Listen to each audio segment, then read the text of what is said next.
This episode of the What If Podcast is brought to you in part by Button Poetry, where poetry isn't dead.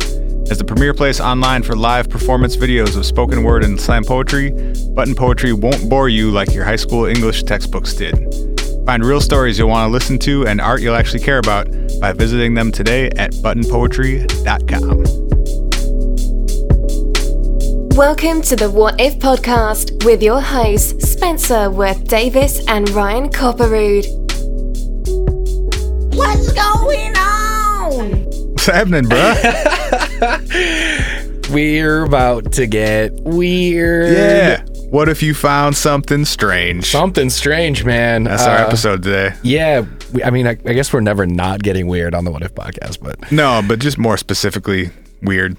Sometimes we get like nature weird. Today we're just getting weird. Yeah. But I'm not planning to talk about aliens at all. I don't know about you. I think... Or conspiracies. Well, maybe a little. I feel like we should have built up some really triumphant and crazy music for the moment that you say, I'm not trying to talk about aliens today. Because this will maybe literally be the first day in history that has been the case. I'll put a fanfare in post.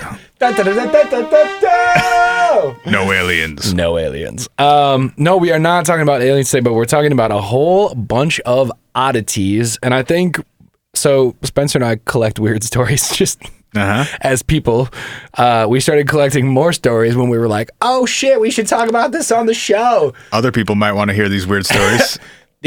Yeah, right. I mean, someone passed them to us being like, hey, you like weird shit, you might like this. And we're like, Yeah, we do. This one that I'm going to talk about, I actually stumbled upon on my own many years ago. Ooh. Yeah. I don't even know where the one that I found came from. I think maybe I did find it on my own as well. No, I mean, I physically found the thing that I'm about to talk about. Oh, in your real life. You have a personal experience with the strangeness. Yeah.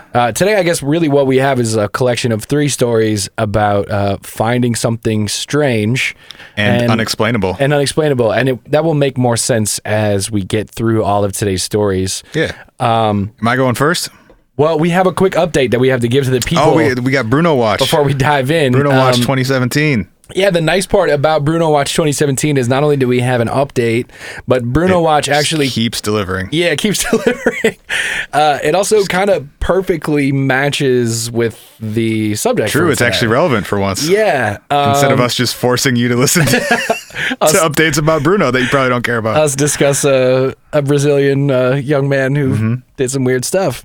Yeah, Bruno got a book deal. For those of you who don't know, Bruno Borges is a dude who went missing, and when he went missing in his bedroom, he had left something strange. 14 encrypted books and a bunch of paintings of him wearing robes with aliens and Masonic symbols. Statue in the middle of the room. And a statue of Bruno, what's the philosopher's name? Giordano Bruno, that guy. His family and friends definitely found something strange in place of where they thought did. Although I think they probably knew about it. Yeah. Because they're now getting his books published. Yes. We need to start a separate Patreon page to fund the translation of the book when it comes out so that we can all share it.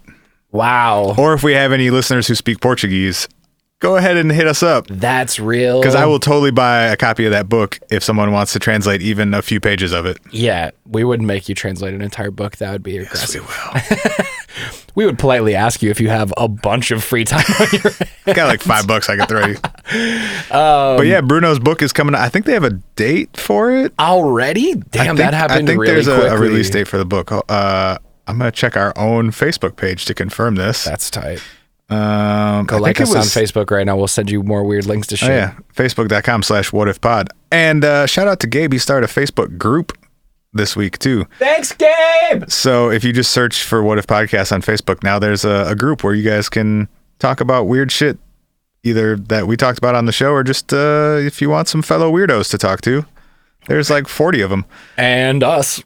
Well, yeah, we're in there too. We are definitely dude, it comes out.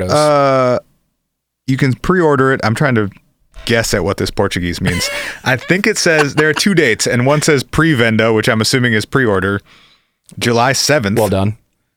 And then it says something Lancamento Nacional July 21st. So I think it comes out on July 21st. Does that mean like nationwide release or something? That's what I'm guessing. I feel like with this fast turnaround, there's a distinct possibility that there was already a book deal in place and they were like, no. Who's going to buy this book? Nobody. Well, how are we going to get him to buy his book? I don't know. What if he dies or disappears or does something super weird? How about all three? All right, perfect. Done. Now at least 12 people will buy it. And I will be one of them. He's not gonna have much of a career if he's dead or disappeared. I'll buy a copy of it and put it on Limewire and share it with you guys. Whoa. Dude, I haven't heard the word Limewire in a really long time. Is that still a thing? Can you have Limewire? I doubt it. I think just Googling it will probably give my computer a virus. It's going to end up with a bunch of porn on my computer somehow. That or your laptop's going to start on fire and this episode's going to end. The first link is Wikipedia. The second one is a link to download Limewire. Wow. I don't really want to click on it. Where? Limewire.en.softonic.com. That sounds... I'm going to click on it. What's the worst that can happen? That still sounds questionable. Oh, this download is no longer available. Womp, womp, womp, womp. Well, yeah, it doesn't exist anymore. Well. And there's a weird pop-up ad. All right. Get away, run. Yeah, but Bruno's book is coming out in like whatever that is, 3 weeks or something. All right, well, we'll see what he was, or I guess we'll try to see what he was being crazy about all over his walls and in his binders. I'm sure Google Translate can get it mostly right if we track down a copy. Yeah, as long as we get a digital version. You can do the thing with your phone too, though. Oh, yeah. If you hold it over some text, it's actually pretty good. Is it? Mm-hmm. And then you I've just used it before. Screen grab it so that it... Yeah, or I mean, like if you had a menu or something, you just open up the camera, or it opens up the camera through the app, the Google Translate app. Yep. And if you hold it over text, it'll like overlay the text in whatever language you're translating to on the image in real time. It's fucking crazy. When do I get that, but like a version that just makes shit around me cooler? Huh? Like I want like Google glasses that go over my face, but it's like, oh, this That's is usually where glasses go. Right. But I mean, like theirs is just a little square. I want something that is like potentially the Geordie LaForge visor. Yes, exactly.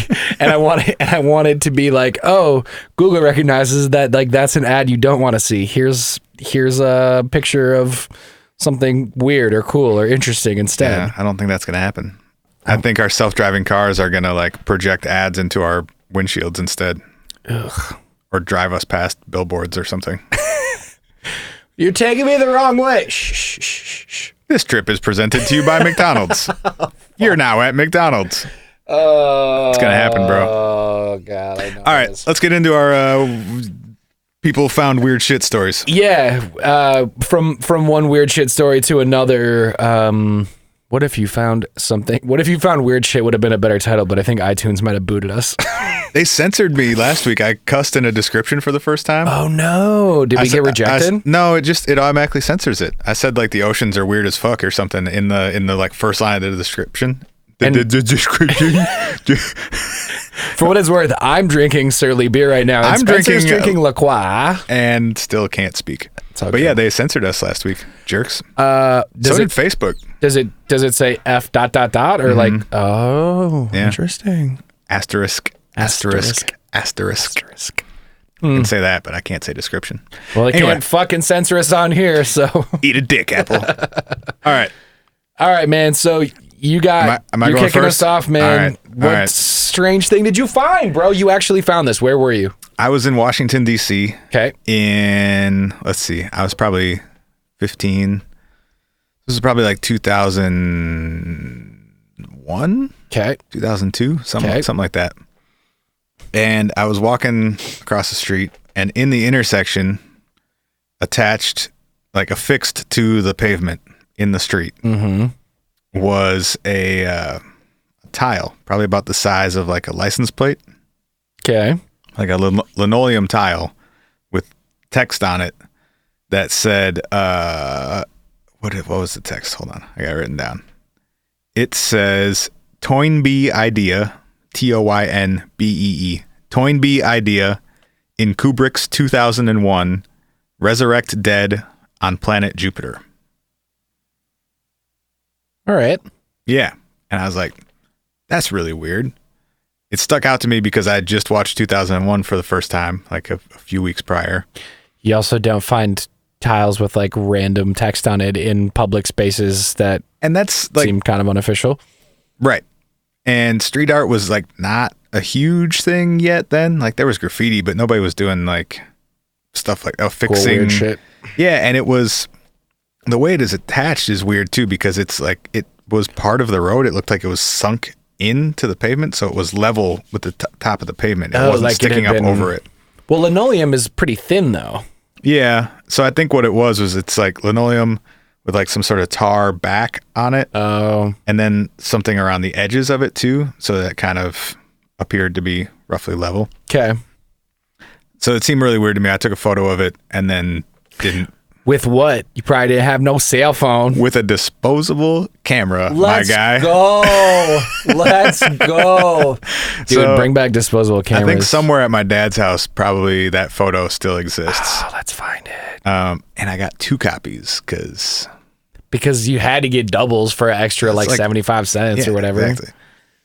Give one to your girlfriend or whatever. And then 10 years later, I was reading about weird shit on the internet and came across photos of the same tile. I was like, oh shit, I remember seeing that and hadn't thought about it in 10 years. I got that photo. Yeah. And it turns out these tiles that are called Toynbee Tiles have been popping up all over the East Coast since the early 80s. And they're in 20 some East Coast cities: Boston, New York, Philly, Baltimore, DC, and then as far west as Detroit, Chicago, Indy, St. Louis, Kansas City, and in 4 South American cities. In Brazil, I'm not sure which cities, but Brazil, Chile, and Argentina. And all of them have those same 4 lines on it: Toynbee idea, in Kubrick's 2001, Resurrect dead, on planet Jupiter. But a lot of them also have additional text, like either below that or around the sides. And I'll throw a link to some images of these so you can see what I'm talking about in the description. But yeah, a lot of them have extra text in addition to those 4 lines. And the extra text is even weirder. And when I said we might get into some conspiracies, this is the time. Yeah. So they say things like, quote, "Please make and glue tiles as the American media is working with the Soviet Union and its thousands of fronts in USA to..." And it stops. Another one says, "Okay. Under Freedom of Information Act, NBC journalists funneled FBI information on me to Soviet... ... Now the cult of the..." These are all different ones. "Now the cult of the Hellion are searching for more than on hell ideologies to get more reward." The last one: "Murder every journalist. I beg you." Oh boy. Uh-oh. Oops, we took a turn for the worse there. We went from like fascinating art project to international crime. I'm pretty sure. Yep. Oh, I really liked this guy until the journalist murdering happened. God damn. So these were happening. Not presuming. Starting, I think the earliest one was 83. Okay. And I believe they're still showing up, although now... Well, the Freedom of Information Act didn't even come out until... When did that even start? I don't know. Late enough that... Not in the 80s, I guess. Yeah. But I think they're still popping up, but now a lot of people think there are multiple people making them and people are making things influenced by them. Yeah, I mean, I would imagine that if you... if they're all connected by one phrase, anyone who just adopts that phrase and then puts something else after them. What? Well, they're made in a very specific way too. It's like cut out letters. So, and they were all exactly the same size. And so it was pretty obvious that the first ones were being made either by the same person or in the exact same way. Sure. And now there are more elaborate ones, different sizes, using different colors and stuff. Oh, man. A lie was born. I'm such a fucking idiot. Oh, about Foya? FOIA started in 1967. Yeah. All right. We still need a jingle for A Lie Was Born from Mason. I think Eric Mason died. Why? I don't know. Eric Mason, I don't think you listen to our podcast, but if you do. You just guessed on it a lot. Call me. I texted him the other day too, and I didn't hear back from him. So there were, I don't know, hundreds, if not thousands of these things all over the East Coast and then a few in South America. Wait. Yes. There's hundreds of these? At least. Probably more. Oh, damn. When you said they've showed up in 20 cities, I was thinking like there's one a city. No. So there are like, I don't know, probably at least 100 that showed up just in Philly. What? And then, yeah, many in New York and DC and all over the place. There was one. Holy shit. And they've been found in like in the middle of the freeway sometimes, always in the road, but like in areas where it would be almost impossible to get to. Has somebody documented like all of them? Yeah, so there's I don't know about all. I mean, as many as possible. There's a ton of information about this at a website called Toynbee. That's Toynbee idea.com. And they have the most thorough rundown I could find about kind of the whole project. They've got a ton of photos. We'll get into this in a second, but they have some ideas about who was doing it. I was already like, who the fuck is this person? Yeah, they have the whole history of like when these started popping up and how they were likely applied and what the message likely means and all this stuff. So toynbeeidea.com is a good resource if you want to dig a little bit deeper. There's also a film that came out in 2011, I think. Okay. Called Resurrect Dead. Oh. That I see what they did there. Documents these three guys, two guys that were trying to figure out who was making these. Okay. So this filmmaker followed these two guys around as they were trying to, over years, get to the bottom of who was making these and why and where and all this stuff. And it's really fascinating because it follows them through like all these different leads of people they think it might have been, trying to track down other people who maybe were related or what the information meant. So their theory on what those four lines mean. So Toynbee likely relates to a historian and a philosopher named Arnold Toynbee, who wrote many books, but wrote one book in which he was hypothesizing that in the future, science would get to a point where we would be able to, he said, rearrange or reconstruct molecules and cells so that... Or resurrect people. Basically, he was saying that science will probably get to a point where we can reverse aging on a cellular level. So you could repair, or he said reconfigure cells and molecules. Sure. To revert back to a point when they were healthier or younger or alive. Interesting. Mm-hmm. So they think that that's what the Toynbee idea refers to, is that idea that you could, at some point in the future, through science, actually literally physically resurrect people. Okay. Kubrick's 2001 is obviously the movie 2001: A Space Odyssey. Hey, bro, you want to know a secret? Directed by Stanley Kubrick. You've seen it? I saw that movie. Yeah, we've talked about this. I know. Before. I'm just making sure I don't get roasted. Resurrect Dead is again with the Toynbee thing, and then on planet Jupiter, probably is a reference again to 2001, in that the movie was, if you haven't seen it, is based on or features a manned trip to Jupiter. It's kind of like the overall premise for the movie. Yep. And at the very end of the movie, it goes through this. There are lots of themes of resurrection and human evolution and like this next stage in human life. And the movie ends with the big space baby looking at Earth, and it's supposed to be this like reincarnation of this astronaut guy who's ascended to a higher plane, blah, blah, blah, blah, blah. Yeah. So maybe he's kind of mashing those two ideas. Whoever's making this is kind of mashing those two ideas together. Well, and regardless of like, I mean, I guess like it's referencing things, but it's not really like saying anything. Right. Like there's not it's interesting that it is a string of verbiage that is, I guess, ostensibly connected in some way, but doesn't actually have like a message behind it. I mean, at least not obviously. I don't think anyone who reads that would take away anything from it. Oh, cool. Got you, dude. Sounds good. Right. And if you did, there's no way to know that it would be what the intent was, you know? So you Very said open to interpretation, I guess is what I'm trying to say. Totally. So they all start with those 4 lines, but then there's a bunch that just have add-ons to those first 4 lines. So the main tile, the license plate sized thing, always has those 4 lines on it. Okay.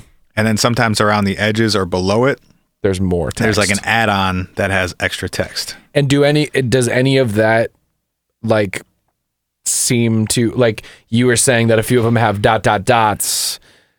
any of them seem to be like, if you were to somehow like sequential? Yeah, could you connect the dots to have them make more sense? Not that I'm aware of. I guess I'm looking for logic in something that doesn't seem super logical, but maybe it is. Well, and I think we'll get to it.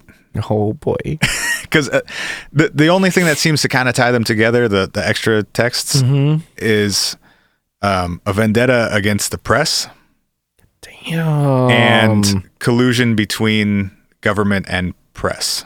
Damn. U.S. and Russia, which is kind of interesting, given our current situation. Awkward. Yeah, right? Considering this was 30 years ago, 30 plus.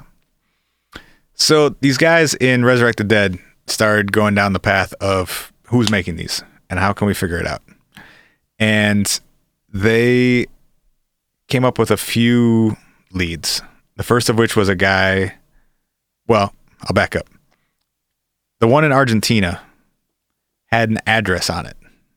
So it had the 4 lines, and then the extra text was an address in Philadelphia. Okay. So these guys got a picture of the Argentina tile with the address and went and showed up at the address. In Philly. Yeah. And went and knocked on a door. And that's where Banksy lives. I don't think it was Banksy. Also, I don't think he lives in the United States. Well, this dude is like Banksy, but of like fucking Mad Libs. It's like a Mad Libs Banksy crazy person. So they show up at this guy's house and it looks like somebody's home, but nobody comes to the door. And a few of his neighbors are like outside on the street and they start talking to him. And they're like, oh yeah, it's this guy Sevy that lives there. And he doesn't really he doesn't mess with anybody. He doesn't talk to anybody. He never really seems to leave his house. None of us really know anything about him. Mm. And like, okay, well, do you know how long he's lived there? And they're like, I don't know, a few years. There was a guy who lived there before him named Julius Paroli, or as they called him, Railroad Joe, because he apparently worked for the railroad. That's a cool name. Right? So they get these 2 leads that maybe it's this dude Sevy or maybe it's this dude Joe. And they start doing some research into the 2 of them. It seems, for what it's worth, it seems to me that if you were going to be like essentially vandalizing city streets all over the world and like putting up these weird things with anonymity, you wouldn't just randomly be like, also, here's where I live, like on one of them in a foreign country. I mean, maybe you would, but also in the 80s, in the 90s, you would have had to do a lot more work to connect those dots. You would have had to put that together. You would have had to go to Argentina, see this, and then go to Philly, and then also care enough to do anything about it.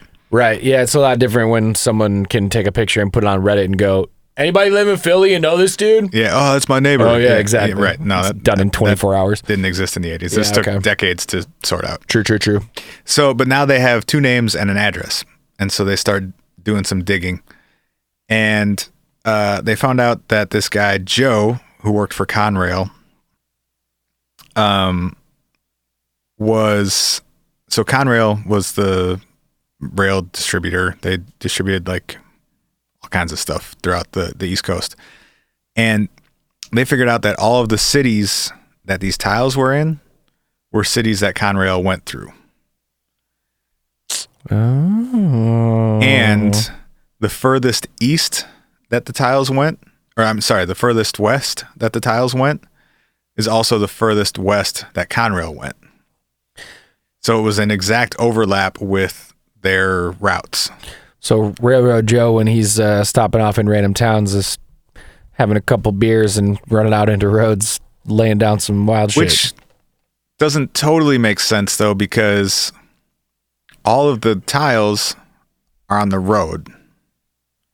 Right. This guy wouldn't have a car, probably, if he's, traveling by train and to train yards and stuff.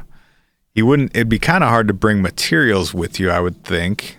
Maybe not. Could have a little knapsack with you.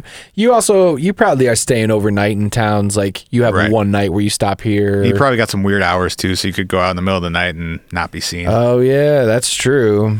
They also found that there was indeed a connection to Chile, too, because when Joe was working at a rail yard in Philly, the world's largest telescope was being built at an observatory in Chile. Tight. And the parts for it were being shipped through the rail yard that he worked at in Philly. Interesting. Which is sort of a loose connection, because obviously he wasn't taking a train to Chile.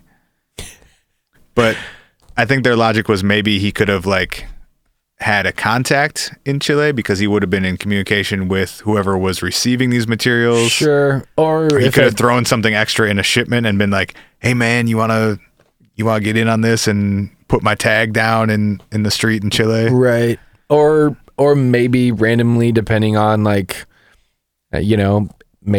maybe they also did international shipping and they were sending a foreman for a project along with the shipment to make sure it got there safely or something like that. It was a connection, but sort of a loose one. All right. I'll fuck with it. And then they found out that Joe died in 1987. I knew you were setting me up for this to not be right. Damn it. I was so ready. Joe was a dead end. But this Sevy dude who still lived in the house seemed like maybe he could be legit.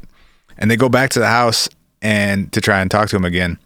And they notice this time that there are a bunch of partial tiles and pieces and materials in the street around this dude's neighborhood. As in they'd been set in, practice sets? Yeah, as if he'd been testing tiles and ways of applying stuff. So, they also found, as they were researching, this connection to a playwright named David Mamet. I know Mamet. Oh, okay. Yeah. Cool. I didn't know that name until I started looking into this stuff. Mamet wrote Glengarry Glen Ross. Super popular 80s movie that had Alec Baldwin and a bunch of old cats in it. He also wrote... oh shit, I'm gonna forget it now. Anyway, yeah, I know Mamet. He's a super dope writer. Okay, so Mamet wrote a short play called 4 a.m. that actually hits on all four of the ideas in the tiles. Oh, interesting. So there's a scene in the play which was written in 1983, the same time that these started showing up. Okay, in which a radio host that's based on Larry King gets a call from this guy who starts talking about the movie 2001. That it's based, he says that the movie 2001 is based on the writings of Arnold Toynbee, which obviously it's not. It was written by Arthur C. Clarke. And he starts talking about reconstituting life on Jupiter and saying that everyone who's ever died on Earth is going to be reborn on Jupiter. And the radio host, the Larry King guy in the play, tries to correct him and say no, that's not right. It was Arthur Clarke. And wait, what are you talking about? This doesn't make any sense. And it's just supposed to be this weird late night call in that doesn't make sense. Yeah. But it perfectly mirrors the stuff that's being put down on the streets all over the East Coast. So then the question becomes, is someone being influenced by Mamet's play, or is Mamet's play being influenced by something he's seeing on the East Coast? Because I know he's from the East Coast. So they also found an article from 1983 which mentions a Philadelphia man who called into Larry King talking about bringing back dead people on Jupiter. Tight. So it sounds like Mamet heard this call in one night on Larry King and decided to write it into his play, or heard it and didn't remember hearing it and just like subconsciously inserted it into this play. I've heard before, like in interviews and stuff, that he's big on actually writing down like coffee shop, like interactions with people in order to get better at dialogue. Like that's one of his suggestions on writing is like, write down how people actually talk and then read it back to yourself. You can see how conversations actually go. Because most often when people are writing plays, they're not really good at like exchanges. People cut each other off and it's awkward and it stutters and shit. Yeah.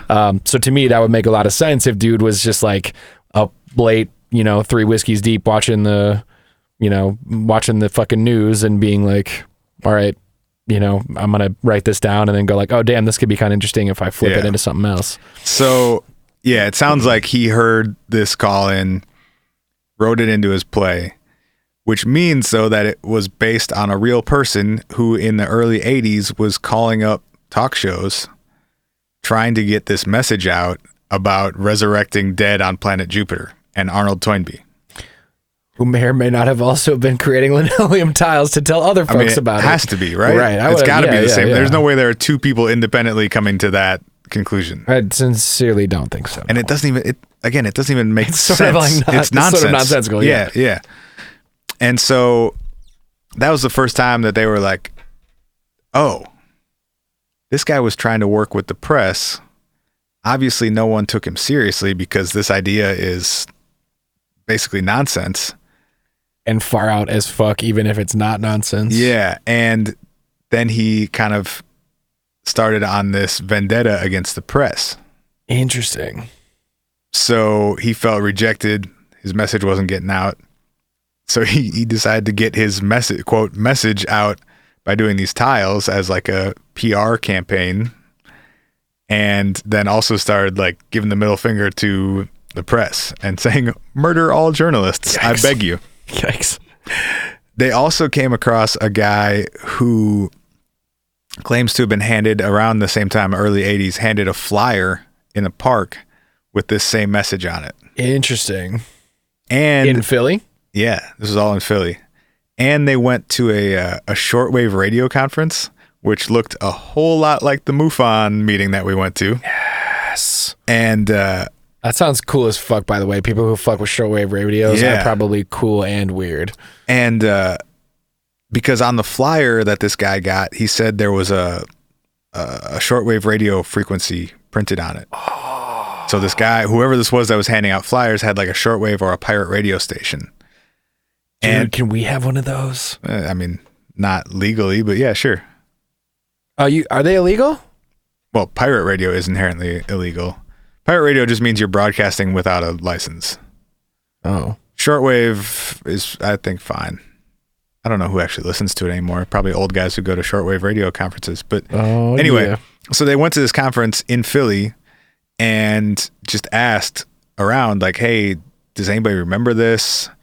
Is this concept familiar to you? Right. Do you remember this call? And there was he called it was the Minority Association was the name of his, like, whoever was doing this, that was what was on their flyers, and that was the radio. For those of you listening, I'm squinting my eyes a little bit at that. Yeah. I'm waiting and squinting my eyes at the same time. So anyway, they went around and just started asking all the guys at this conference, like, does this sound familiar to anybody? And one of the guys was like, yeah, I remember. Yeah, I know that dude. I remember somebody who wanted me to, he asked if he could use my P.O. box. It was another shortwave radio guy that needed a P.O. box for, like, listeners to send him stuff. and asked if he could share mine, and I said sure. Huh. And he never got anything. No one ever sent him anything, and then I didn't hear from the guy. Aw, Toynbee. And they're like, "Oh, do you remember the dude's name?" He's like, "No, I don't. Maybe like if you throw some names at me, something will stick." And the first one they say to him is Sevy, and he goes, "Oh yeah, Verna," which is the dude's last name. Oh shit! So he confirmed that this dude that lived at the address that they found on the tile in Argentina was also handing out flyers with the same message on it, and was also doing weird shortwave radio broadcasts of this quote unquote message. Yeah, cool. So they now know. You better not be like, just kidding, he died in 1988. No. But so they now are like very sure that it was this dude. Yeah. The only thing that's throwing it off is that there was one article that was ever actually published about this idea. And it was in the Philadelphia Inquirer again in '83, and by Clark De Leon was the writer, and it's maybe 3 paragraphs. It's really short, and he is just saying how he got a letter from this guy named James Marasco saying that the planet Jupiter would be colonized by bringing all people on Earth who had ever died back to life, and then changing Jupiter's atmosphere to allow them to live. Okay. And he's basically just saying, like, I don't know why he chose to write this article, because he's just saying, like, this sounds crazy to me. But it says, Marasco is a social worker in Philadelphia who came across this idea while reading a book by historian Arnold Toynbee, whose theory on bringing dead molecules back to life was depicted in the movie 2001: A Space Odyssey. Whoa, crazy. Marasco said, quote, "There are no scientific principles I've found that can make this possible yet, especially colonizing the planet Jupiter, which has a very poisonous atmosphere. The possibility of giving that planet an oxygen atmosphere is beyond science fiction writers' imaginations." So he's roasting it. Yeah. While still No. That was Marasco wrote this to De Leon. So okay, Clark De Leon is the writer at the Philadelphia Inquirer. He gets a letter from some guy named James Marasco. Got it. Outlining these ideas. But in that letter, Marasco also says this isn't possible. Right. Which seems to be contradictory. Right. Hey man, I just wanted to let you know that this is not a thing. Yeah. Like, right. What? James Marasco also said in the letter he's trying to contact talk shows and newspapers to spread the message. He's even founded a Jupiter colonization organization called the Minority Association, which he said consists of, quote, me, Eric's sister, who does the typing, and Frank. If I had a time machine, bro, take me there and then. Yeah. I want to drink a beer with all those people right now.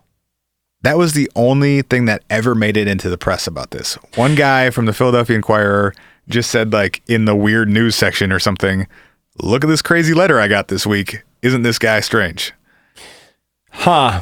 But it's the exact same ideas that are on the Toynbee tiles that seem like they were almost definitely made by this dude, Sevy Verna. Right. So they keep trying to get a hold of this Sevy guy. They call his house. His phone is disconnected. They call his mom. Damn. Right? They found it. Damn. Well, I mean, this was like, you could look in phone books still, I guess. Yeah. Still can. Yeah, well, not going to find a whole lot, but that's true. They actually got his mom on the phone, who said that he couldn't be responsible for the tiles because he can't travel due to a lung condition. Which, all the stuff except the South American ones. That sounds like a son's like, right? Hey Ma, if anybody ever calls about this. Either that or it's like, honey, why don't you come visit me anymore? Oh, Ma, I got a lung condition. That's why I can't fly to Boise, Idaho. They were all also in places that could be accessed by car, except the South American ones. But someone else could have done those. Yeah, or he could fly and his mom just is either protecting him or didn't know. Right. So they keep trying to get a hold of dude. They keep talking to his neighbors. And they come across this guy who says he heard this message about the Toynbee idea and 2001 and all this stuff, but he heard it on his TV while he was watching the 10 o'clock news. But it wasn't like part of the broadcast. Like his TV signal was hijacked for a few seconds. This dude was freaking the airwaves to get his Toynbee message out? Yeah. Damn. So they talked to this guy who, it would have been sometime in the late 80s, was watching the news, and it suddenly flipped over to this guy broadcasting his Toynbee idea. Bro, flashback to our very first episode. Yeah. For new listeners. No. Wasn't it? Wasn't it the What If You Got Away With It one? Yeah, wasn't that the first one? I don't know. It was one of the very early ones. The first 5 or so. Yeah, whatever number it was. Go back to What If You Got Away With It, where we talk about freaking TVs. The Max Headroom stuff. Changing what people are seeing and listening to. Yeah. Damn, this dude was so committed. Right. God damn. So they're putting together this information from all over the place. They got this info from the shortwave radio guys and his neighbors, and this guy that like just heard they were into this shit and it sounded familiar and told them about the TV freaking story. Yeah. And so they're spending more time in this dude's neighborhood, and one of his neighbors is just like, yeah, he's really weird. Like I just never see him during the day. His car is super weird. I looked at his car one day. I'm going to get specific. Don't worry. No, I almost don't want you to get specific. Oh, no. Like the number of images that I've created in my brain for how weird this dude's car might be is pretty great. No, she said she looked into his car one day and there was no passenger seat in the front. There just wasn't a seat there. Oh, damn. And there was no floorboard on that side. Oh, damn. So they're starting to put together, he drives around. Stops at a light when or he whatever. Stopped at a light or in traffic, he drops one through the floorboard and he just keeps moving. Yo, that's so cold. This dude's amazing. Right? And they see this dude's car and it's got like a 4-foot tall antenna on it. Because he's broadcasting or receiving shortwaves? No, he's driving around broadcasting his message strong enough that when he passes people's houses, it's overriding their TV signal. So he's figured out a way to build a transmitter into his car and put a big ass antenna on his roof. And he's driving around Philadelphia, dropping tiles at stoplights and overriding people's TV signals with his fucking Toynbee idea. Bro, when I said he was committed, I didn't even know this information. Right? Well, okay. It's brilliant, man. Like the innovation to come up with that way of adhering something to the street, because they're borderline permanent. Yeah. Some of them have lasted 20 years. Yeah. You can do it instantly. Right. And to figure out how to transmit a signal, I mean, I wouldn't know the first place to start about that with doing that. Right. And I know a decent amount about electronics and also, broadcasting and stuff. And like, I have no clue how you would start to do it. And it was the 80s. I was going to say, and we have the internet. Right. He's reading like Popular Mechanics or going to the library and checking out textbooks. Or some professional experience that somehow led him to this. So, and he's doing it entirely by himself. Yeah. Because one thing to tie in the Marasco thing real quick. Yeah. These guys also tracked down a letter that James Marasco wrote to some, I don't remember who it was. It was like he was trying to get in touch with some PR agency to get their message out. It's the same handwriting and the same typewriter that Sevy Verna was using. Okay. So they're pretty sure that was a pseudonym. That's the first thing I thought when you said the Inquirer thing. I was like, it's probably a pseudonym. So this dude came up with a pseudonym for his like public relations manager. That was just him sending out letters and flyers and shit to people. Some fucking Donald Trump shit where he like impersonates some fucking asshole in his own office. Like, it's so brilliant and so dedicated to such a batshit crazy idea. Yeah, man. Well, like sometimes that obsession thing is that, like for people who are like obsessive compulsive, like I think sometimes that's what leads you. Like you have to be, this is not to be like pejorative at all, but like sometimes you have to be kind of mentally ill to go to those levels of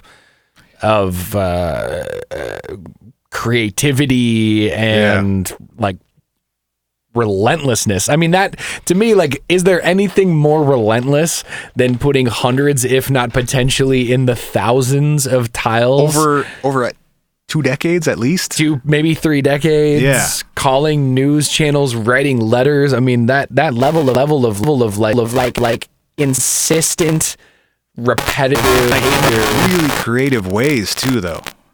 Yeah, and ways that take some skill and innovation to pull off in the first place, much less doing it over and over and over. Bro, if that dude had an album, he would be a millionaire, right? And the guy, I forget, Justin Duer or something, the dude in the film, Resurrect Dead, who's trying to get in touch with him.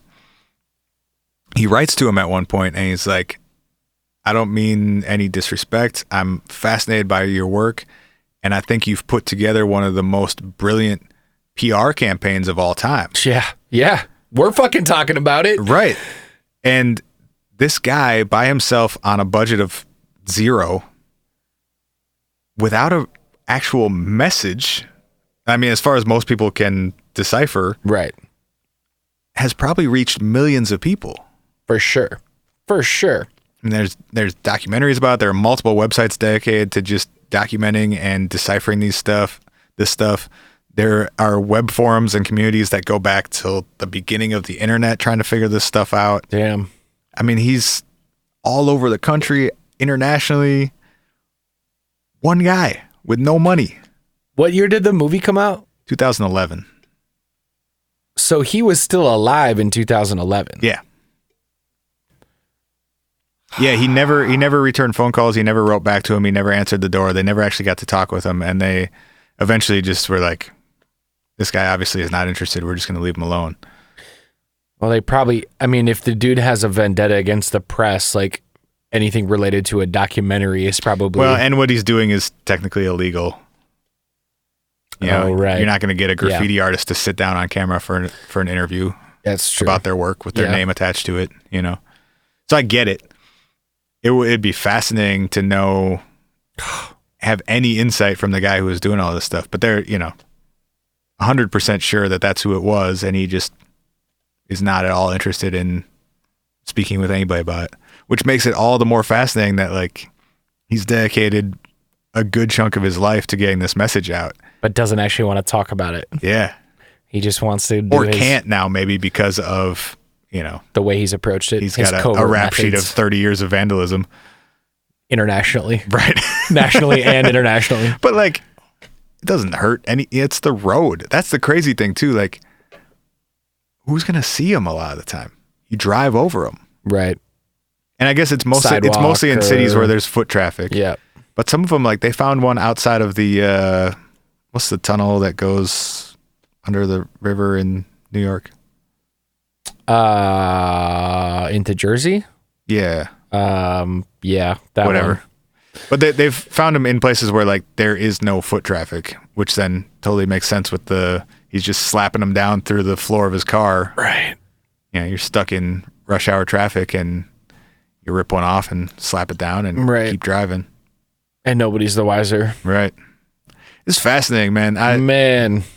I would love to know more about just, like, that whole process. And I know I'm about to watch that documentary, that's for sure. Yeah, the documentary is great. It's on, Amazon and YouTube and all those things. It's called Resurrect. I think it's Resurrect Dead. Hold on a second. Yeah, it's just called Resurrect Dead. It came out in 2011. Directed by John Foy. It's great. Hell yeah. Give it a watch. I downloaded an Arnold Toynbee book yesterday to try and read it to see if, like, I could make any connections.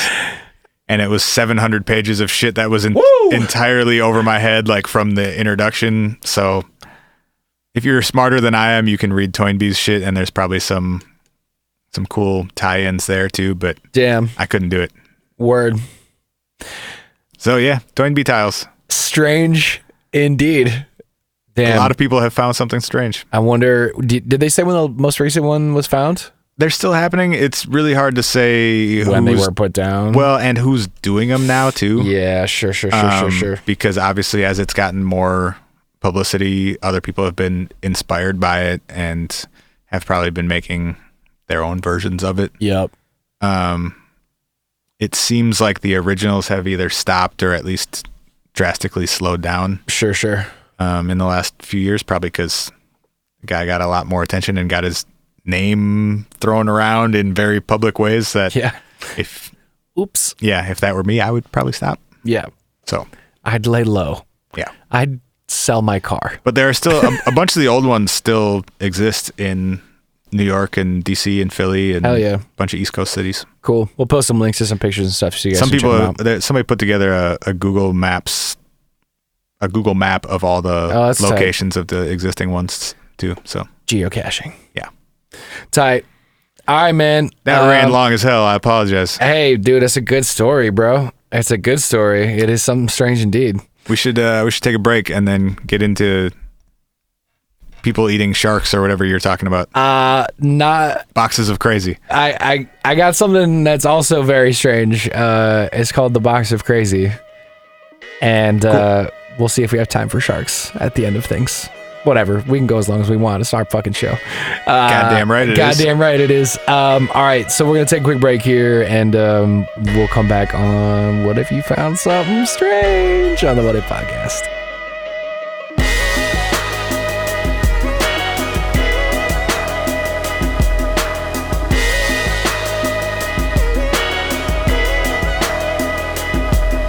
We're popping in here quickly just to remind you guys that we set up a Patreon page. Yeah, and some of you guys gave us money, which is awesome. Thank you so much. On our Patreon page, it says that dozens of you are listening, but actually there's thousands, lots of thousands. And if just a few of you kicked in some ducats, it would really change a lot of things for Spencer and I. It helps us make this show. It helps you get a cool coffee mug and like extra bonus shit. Yeah, it helps us do things like buy gas money and drive in a car up to Forest Lake and interview Big Mike. Hell yeah. But yeah, we want to keep making this show, and you guys have been amazing and have helped make that possible. So if you go to patreon.com/whatifpodcast, there are a bunch of different levels that you can hop in on. Some very affordable, some more affordable for depending on your situation. Yeah, and starting probably as soon as this weekend, we're gonna have some extra content in there. Ooh. We're actually recording video of this podcast right now, so you might get to watch us do stuff. Be weird. Yeah. Pick our noses. Yeah. We promise we didn't dress up nice. Not a bit. Not one bit. Yes. Yeah, patreon.com/whatifpodcast. Take a look around. If it seems cool to you, throw us $5 and it'll help us keep making cool shit for you. All right. Thanks a lot.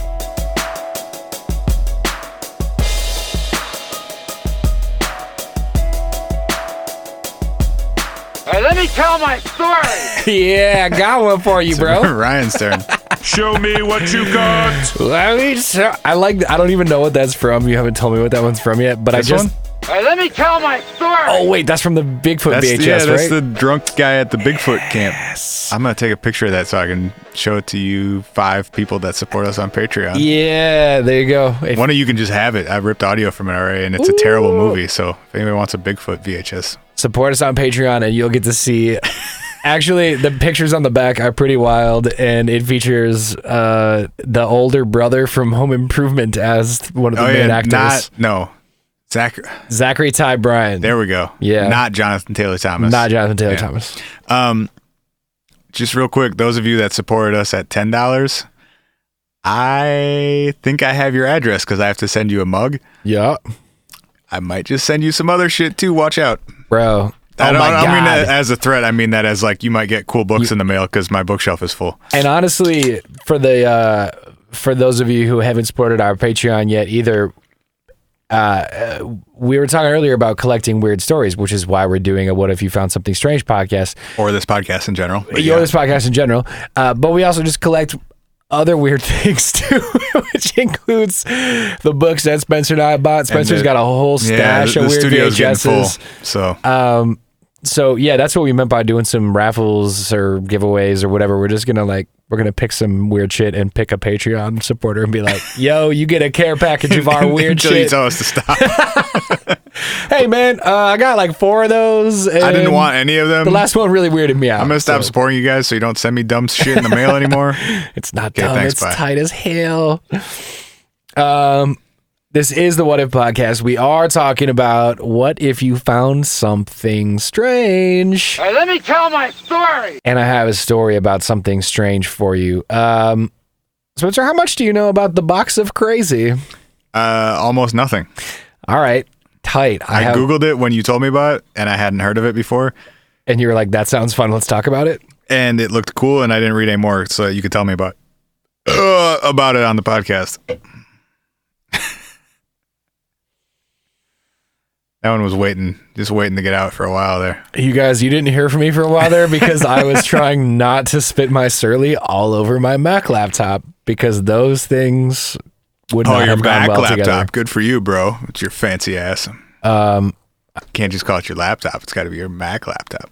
Did you almost spit it into your Spencer RE20 microphone? For what it's worth, Spencer has multiple Macintosh products on the desks in front of him. And also, we just want more advertisers, so like maybe Apple will support us. All right. Box of Crazy. Explain it to me.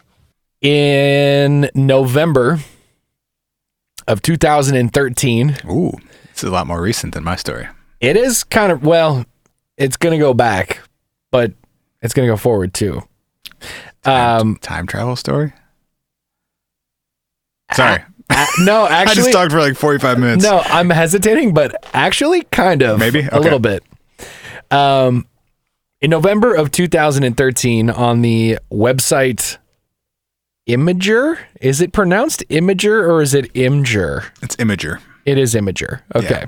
I thought it was. It's also but I just GIF. wanted to be. It's not GIF. If y'all say GIF to me in public, you will see my backhand. There was a post uploaded to Imgur that features roughly 100 photographs. And most of them arrive with very little explanation, except for two sentences at the bottom that say, so a friend of mine found this box by the trash. It is full of wonderful, crazy illustrations.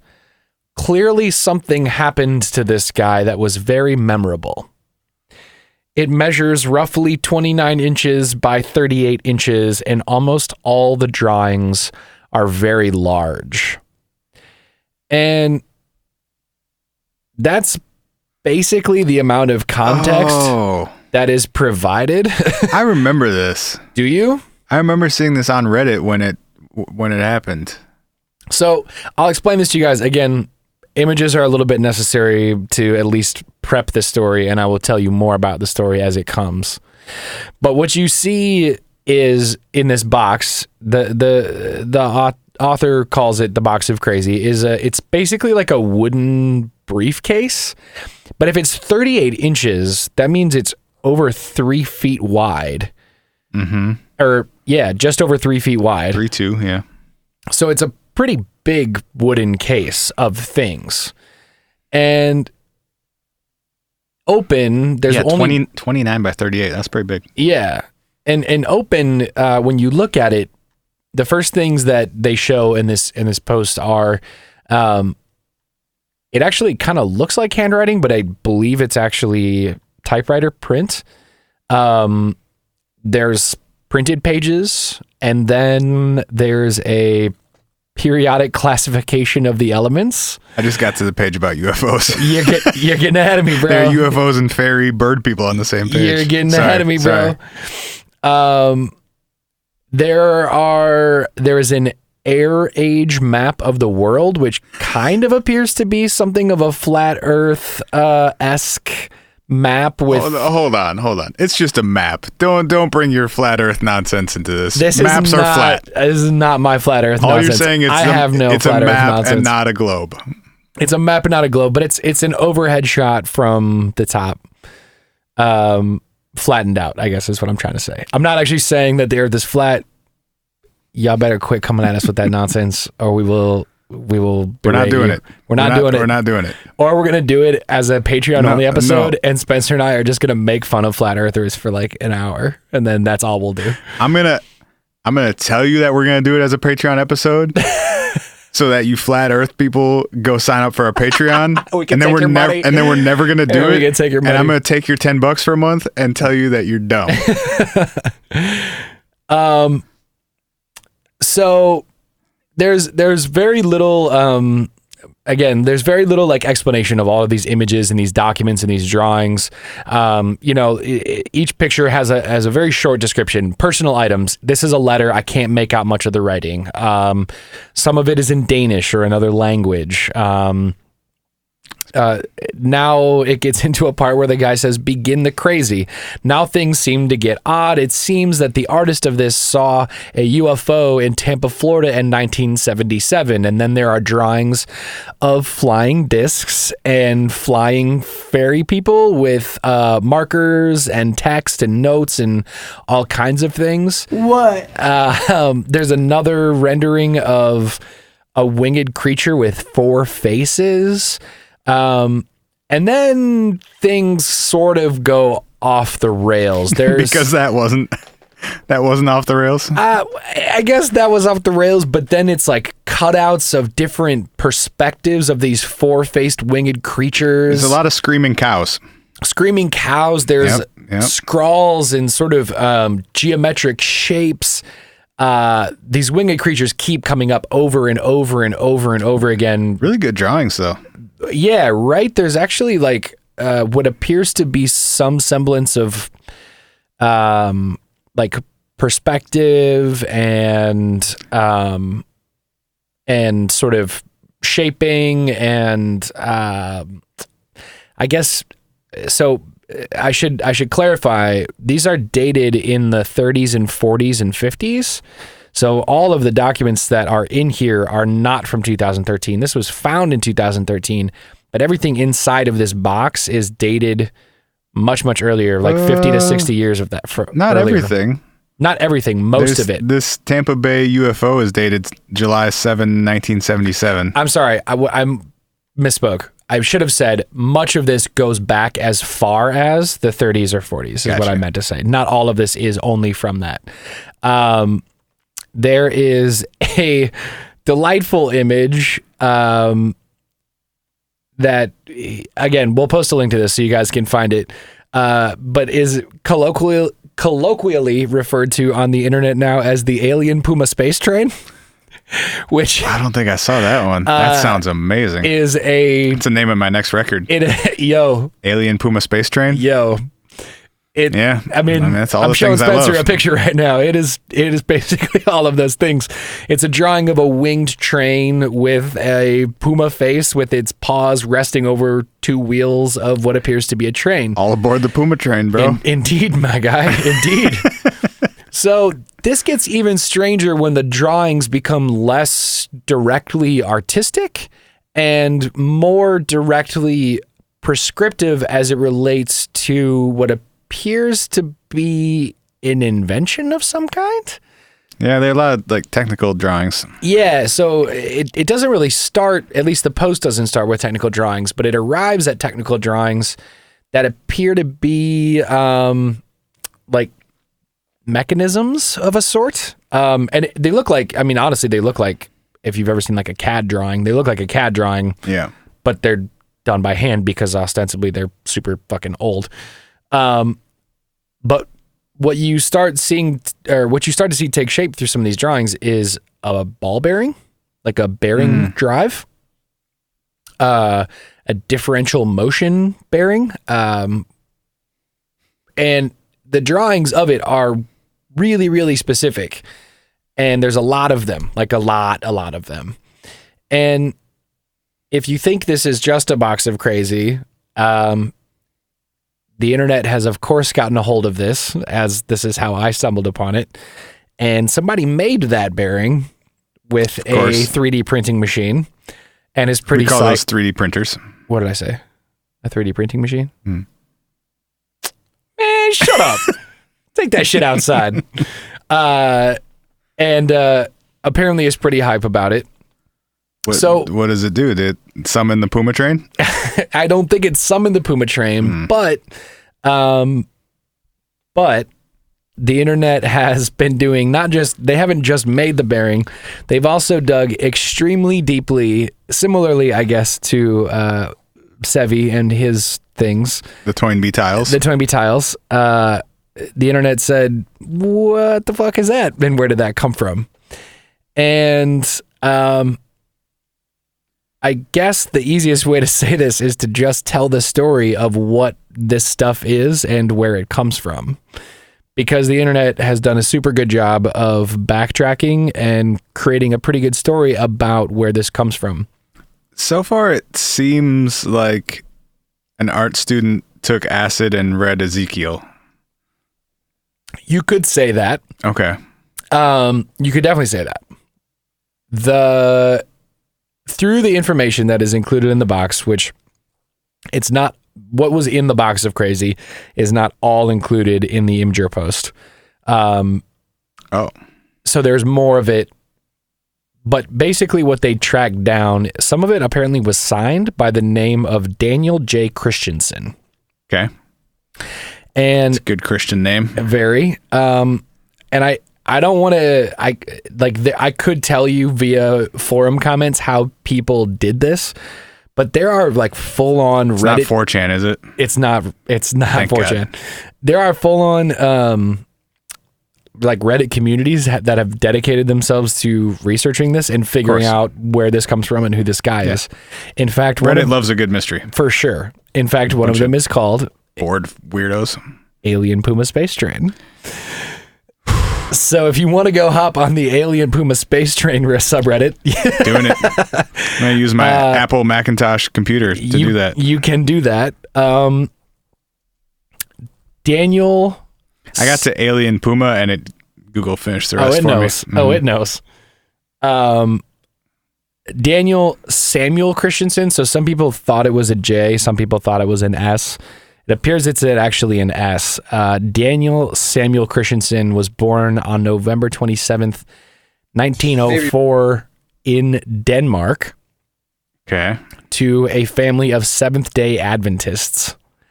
Okay. And which would explain maybe some of the imagery has some religious overtones Flying and undertones wheels and to four-faced things. Yeah. Mm-hmm. Bible aliens. He basically moved to the United States, in 1927, and went to college, moved to Jersey. People basically tracked this dude through his whole experience. I'm going to put that aside. You kind of get a vibe for like the age and timeline and location that this person came from. This same subreddit hunted down the person who found the box and basically wanted to say, hey, like, can we kind of do what they did with the Sevy thing? Can we figure out where the box came from? Who made the box? We trace it all the way back. Yeah. Do you know this person? What, are they your neighbor? What are they like? Yeah. Are they doing weird stuff? How many seats does their car have? Yep. And so the girl who, she actually has a username on Reddit, and actually she created the username. That's my box. Because apt. Very her boyfriend username checks out, as they say on Reddit. Right. Her and her boyfriend uncovered this stuff a long time ago. Her and her boyfriend uncovered her box a long time ago. I knew you were going to make a box joke in here. I was like going to try to get past it. I don't know what you're talking about. Get that shit out of here. They uncovered a bunch of this stuff, I'll say, Daniel Christensen's things, a long time ago. Were kind of weirded out by it. Basically what they were doing was they were renting a home. They toured the home. They went in the basement and they were like, hey, there's a bunch of weird stuff in here. and I don't want to move in until the shit in the basement gets taken out. And the guy was like, yeah, no problem. So the landlord was like, we'll take out some of it, but like, can you help us get rid of some of it too? I don't know. It seemed more like a shitty landlord situation where like they took out the stuff that was in the places that they cared about, and then they were like, fuck you, take care of the rest kind of thing. Mm-hmm. So essentially, she tries to get rid of all this stuff, has friends who are helping her move in, take this shit, like just dump it, get rid of it. And one of her friends who was supposed to help her get rid of this stuff was like, what the fuck is this shit that we're getting rid of anyway? And was like, oh, this is kind of cool. Well, one of them left one of these boxes by a dumpster, and the person who found it is not the That's My Box person. Right. It's the guy who posted it on Imgur/Reddit. Exactly. And this was in Florida now at this point. And he found it outside of his apartment because one of the girl who originally stumbled upon the cash in the home she was renting had given the things to one of her friends, and that friend lived in the same apartment building as this other person. So like degrees of separation, right? Yeah. So... And then he eventually decided to just toss it? Well, not until he took all the pictures. No, I mean, whoever, the friend who originally took it, some of the people kept it for a while and then decided to toss it, and then this guy on Reddit found it and took pictures and posted them. Yeah, or some of the people were actually just being like, oh, this is just crap that's in my friend's basement, and I'm going to take it back to my, you know how like you don't want to fill up your dumpster, so you're like, yo, can you take us to your apartment dumpster or whatever. Right. Okay. So the reason that she has the username That's My Box is because later on they kept one of his pieces. Essentially, the thing that she tries to make clear in this interview that they got her to do, it's not really an interview, but it's basically like she talked to this guy and this guy talked about what their conversation was like. She created that username because they Googled this stuff after the fact, because someone was like, oh yeah, there's a bunch of this stuff out there about this guy with the name Daniel Christensen and these drawings and like weird shit. You should check it out. And they're like, yeah, right. Like this was just a weird thing that we found in a house that we were renting. And they were like, no, like look it up. Mm-hmm. And she had to create the username That's My Box because the Box of Crazy had already like kind of gone. I mean, it's got 1 million views on Imgur. A lot of people have seen it. Yeah. And she had to basically be like, oh yeah, I can tell you the backstory because it was me. Like it came from the house that I was renting and getting rid of. Quick aside. Yes, sir. So two of my homies who, Ryan, you know. Yes. Mr. Andrew Poitras. Yes. And Chris Hooks. Yes. Used to, they shared an apartment, and when they moved in, they found a bunch of weird stuff in the basement. Tight. And posted it to Reddit. And it also blew up on Reddit. Really? Yeah. Except what they found was like 2,000 porn DVDs. No way. 2,000? It was. I'm on Reddit. I can probably find the post. Porn DVDs basement. I feel like this is just a lesson to all of us that we need to move more often because we're gonna find cool shit in basements and houses that we're not supposed to. Well, I guess it depends on your opinion of 2,000 porn DVDs and whether or not it's cool. I can't find the post because Reddit's search is a disaster. But yeah, it was the like top post on Reddit for a day or so. Yeah, and they moved in this house, and somebody had just left like the biggest stash of physical porn I've ever seen in my life. Wow. And then phenomenal. Before they could like get rid of it or figure out who it belonged to, their landlord died, and I think they ended up just like selling it all to some weirdo on Craigslist. I mean, that makes sense. You don't really want to sell something like that one at a time. That's way too many weird interactions. I wouldn't want to touch any of it, I don't think. That's a good point. But I guess you kind of have to get it out of your house. Yeah. Anyway, if you find weird shit in your basement, post it on Reddit, and you'll get like kind of famous for a few hours. You'll get all the karma. Yeah. Mm-hmm. So long story short, what she finds out, or the what is drawn together, I guess, is that Daniel Christensen, after living in the New York, New Jersey area for a while, moves to New York to retire. She said that Florida, you mean? What'd I say? You said he moved to New York. Oh, from the New Jersey, New York area, moved to Florida. Yeah. And in his house that he rented in Florida was either bringing this stuff with him that he had created from a long time ago or continuing to create this stuff. She said that what is on Imgur in the box of crazy, which I'll restate, is literally 100, if not... I think it's 120 or something. 120 plus images. She says is something like less than 10% of the amount of his things that were in the home that were similar to this. Tons of writings and drawings and all of these things.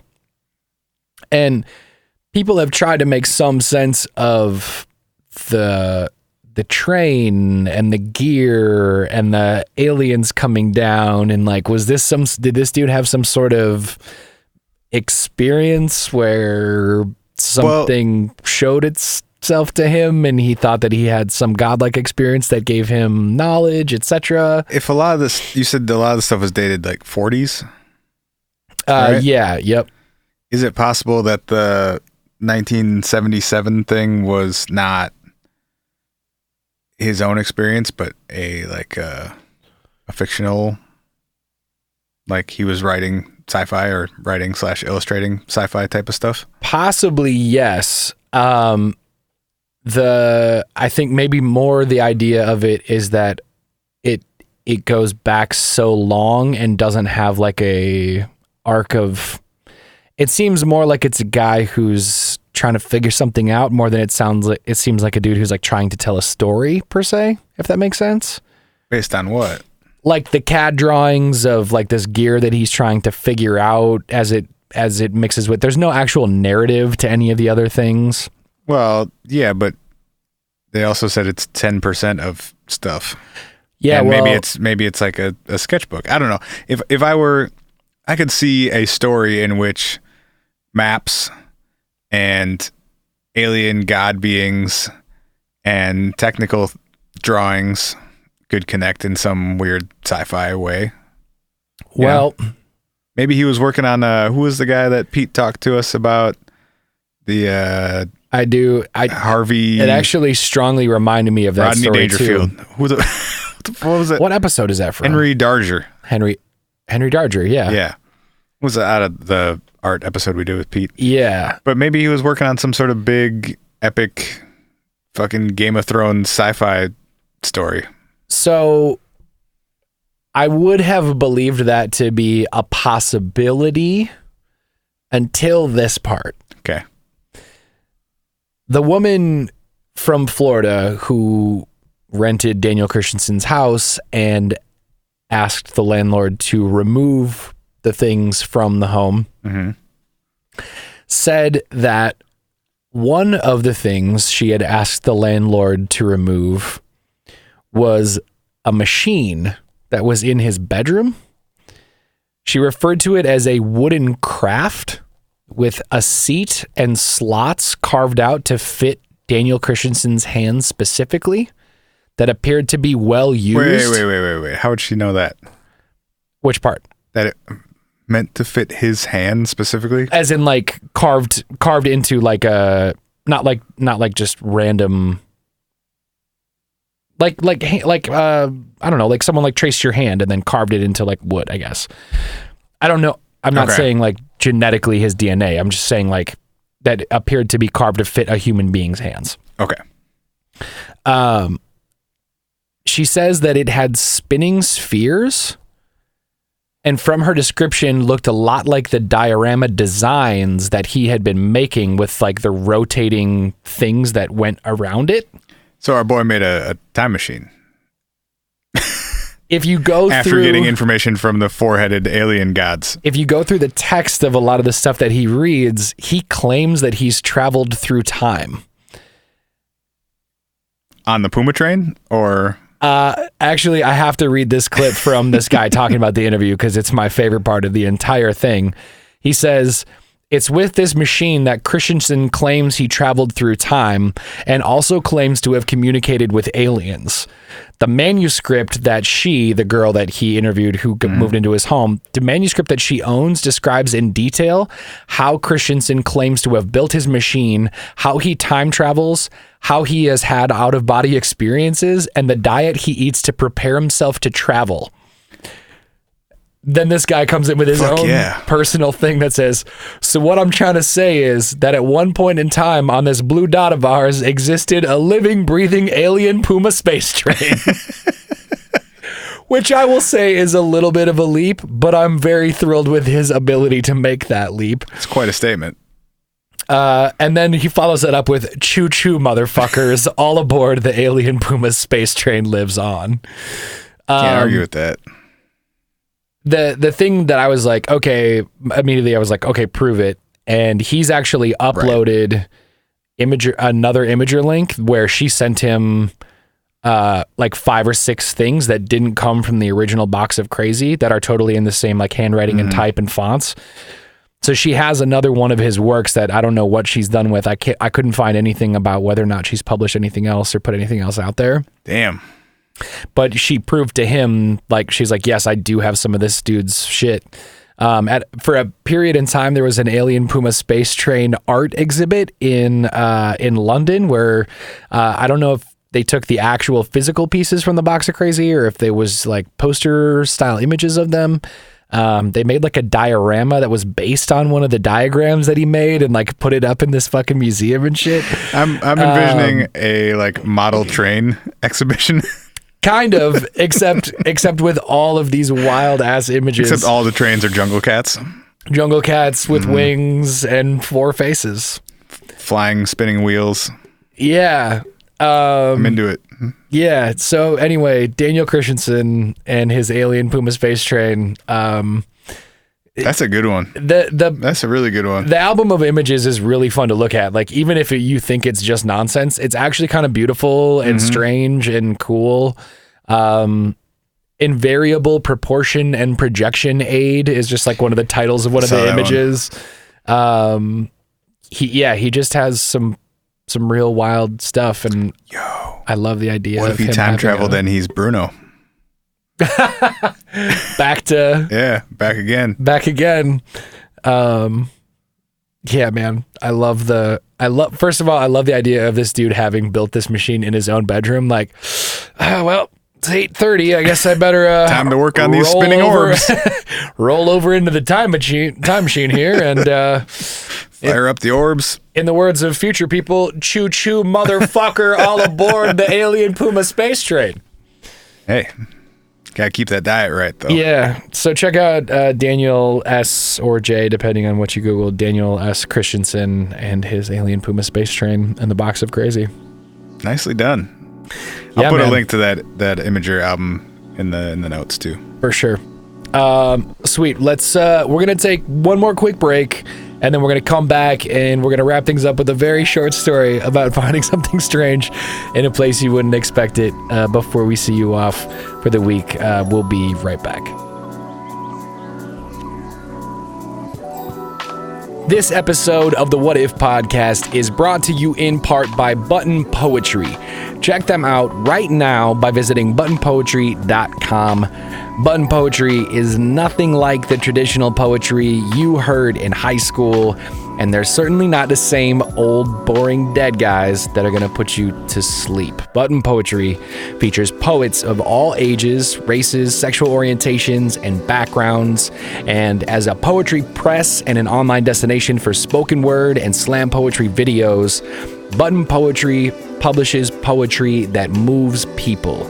They believe that real, current stories and real current voices are more necessary now than ever. You know, everyone says changing the world with art is impossible, but at Button Poetry, they're sure going to try. So check out everything they have to offer. There's books, there's videos, there's commentary, there's learning, there's education. There's so much stuff that you can get by checking them out at buttonpoetry.com today. You will fall in love with poetry all over again, or maybe for the very first time.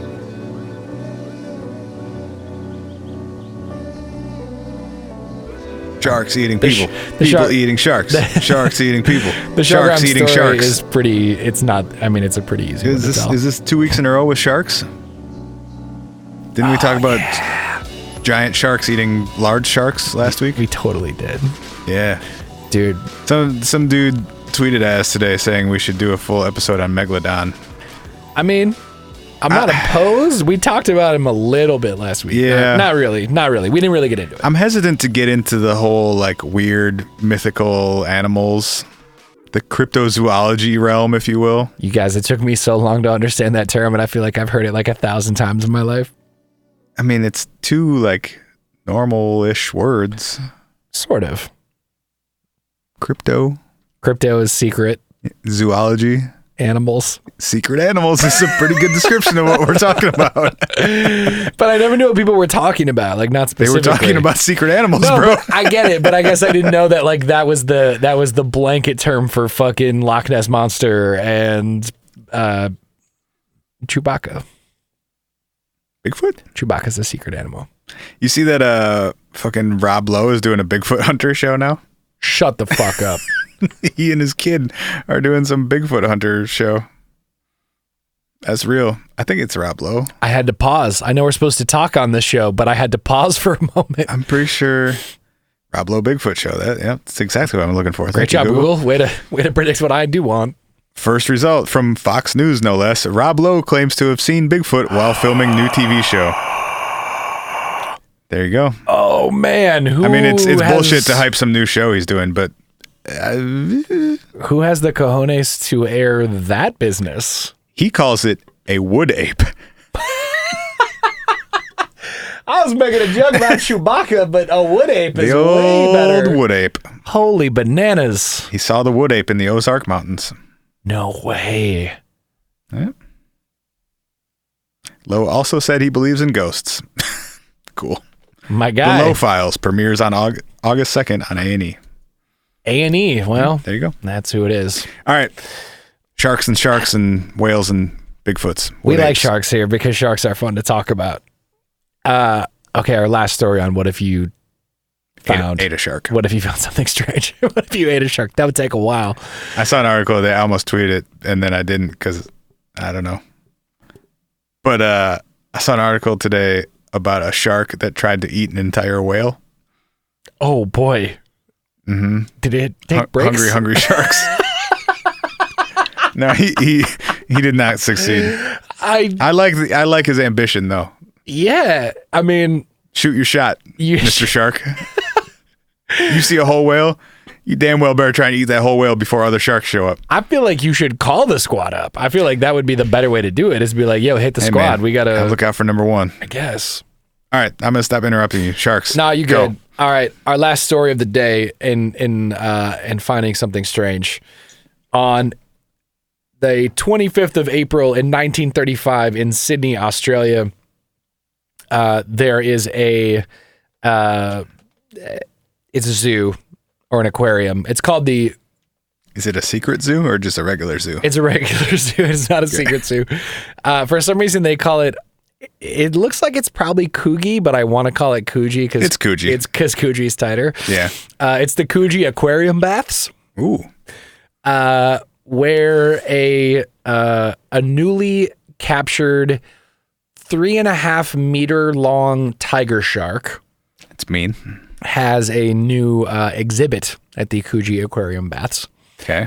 3.5 meters. What is that, like 10-ish feet? 15 feet? No, a meter is roughly 3 feet. So it'd be 10 to 11 feet. Almost exactly 10 feet. Okay. This newly captured and put on display tiger shark promptly in front of a group full of people seeing the new exhibit at Sydney vomits up a human arm. Wow. They say regurgitated by a captive shark. I mean, that's what vomit means. Actually, my favorite part is this article I found about this says the fish became ill and vomited. After eating a human? I guess. Or at least part of one? How long had it been captive for? Only a couple weeks. That seems like too long still, though. I agree. I don't know much about shark digestion, but that seems like a long time to have a full arm in there. I agree. Although, there's no lead to bury here. I'm just going to tell the story. Also, no one reported missing an arm? Well, people were reported dead. Oh, well, that'll do it. Not directly just missing an arm. What had happened was a guy who was mixed up in some other nefarious things, I'll say, in the Sydney area,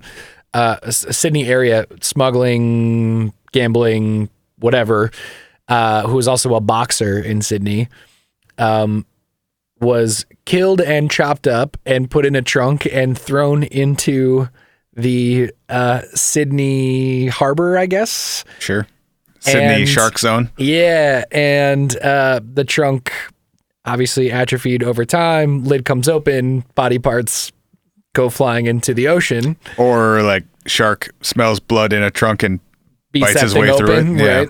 Yeah. And actually what they found out, because essentially the first thing they did was they cut open the shark because they're like, is there more dude in there? So they killed it to try to find out. Damn, let that shark live. I mean, it was just doing its job, right? It was eating a person. Yeah, That's what and then you captured do. it. Don't capture it if you don't want to find people in it. But they don't know. They don't know what else is in there. So they're like, well, shit, we got to figure it out. No, you don't. Is there more? Are there more peoples in there? You don't know.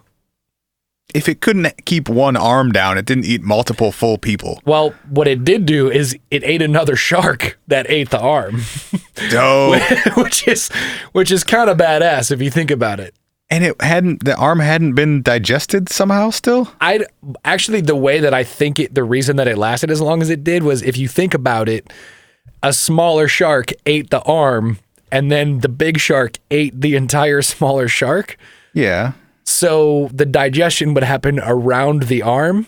So the smaller shark would have sort of like, Hold on though.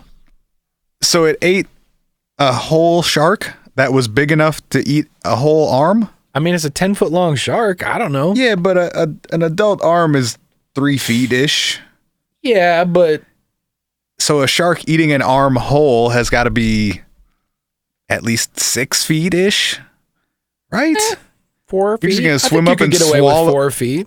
Okay, you're going to swim up and swallow a 4-foot-long animal? I mean, I'm not entirely sure exactly how, like, the biology of it all works. And then, if you do, you digest that whole thing, but the arm inside of it doesn't get digested? That doesn't add up. I don't think it was all of it. The reason they know is because they found some of the other shark in it.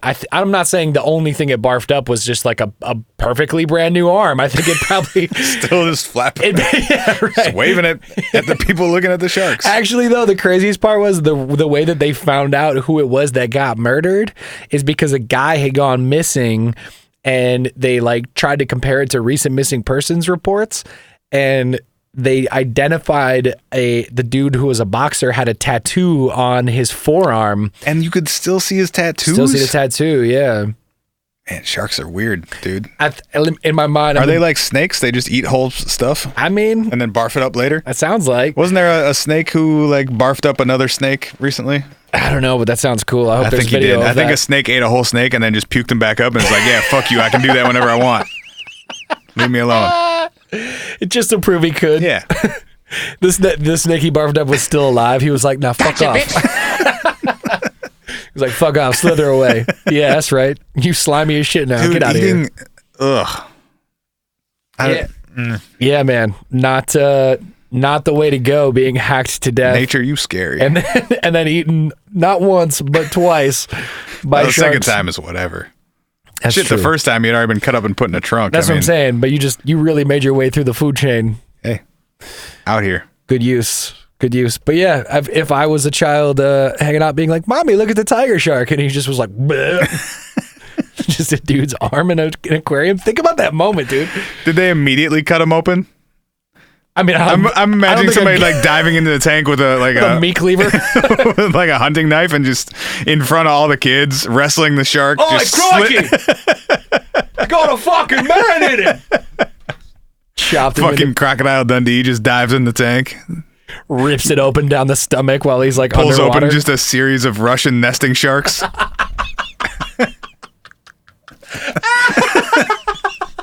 Well, that's it for this week. It's not getting any better from here. Oh, man. Guys, have a good week, and we'll be back next week with the Shark Time podcast. Russian nesting sharks is definitely the coolest band name we've come up with so far. Yeah, whoever wants to design t-shirts, there's another one for you. Grim, holler. Oh, man. All right.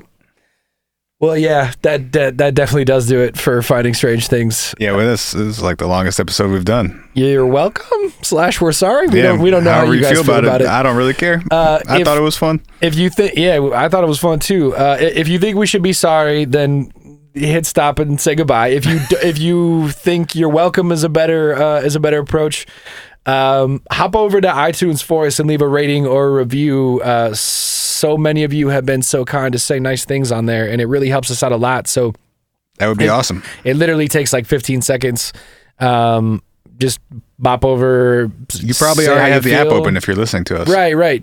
You can just hop in there and do it. So, it would mean a lot to us if you threw us a rating or review. Like we said, check out our Patreon at whatifpodcast.com. We're going to be adding some cool content and some probably some more levels eventually in there.